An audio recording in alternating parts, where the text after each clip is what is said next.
নমস্কার বন্ধুরা, আশা করি সবাই ভালো আছেন, সুস্থ আছেন। আজকে আমি রান্না করব পুকুরের ধরা মাছ। মাছগুলোকে আগে ভেজে নিয়েছি। এখন তেল গরম করে তেলের মধ্যে কালো জিরা আর পেঁয়াজ সম্বাদ দিয়েছি। এখন মশলাটা একটু দিয়ে দিচ্ছি, পেঁয়াজ বাটা, লঙ্কা বাটা আর একটু শুকনো লঙ্কার গুঁড়ো আর একটু জিরে গুঁড়ো।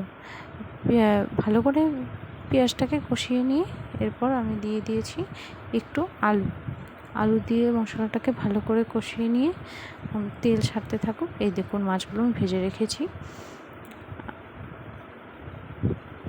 এরপর আমি মশলাটাকে ভালো করে কষিয়ে নিয়ে যখন ভালো করে তেল ছেড়ে দিবে তখন আমি দিয়ে দিব একটু জল। এবার জল দিয়ে কিছুক্ষণ ফুটিয়ে তারপর আমি নামিয়ে দেব। আশা করি আমার পাশে থাকবেন।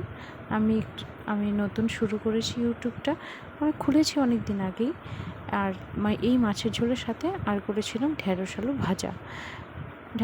ভাজা। এখন তো গরমের দিন, ঢ্যাঁড়স আলু ভাজাটা সবসময় হয়ে থাকে, তো অল্প করে একটু আলু দিলে সেটার স্বাদ আর একটু বেড়ে যায়। আমি একটু কাঁচা লঙ্কা কালো জিরা দিয়ে এই ঢ্যাঁড়স আলুটা ভাজা করি, আমার ভীষণ ভালো লাগে। এবার আপনারা বলবেন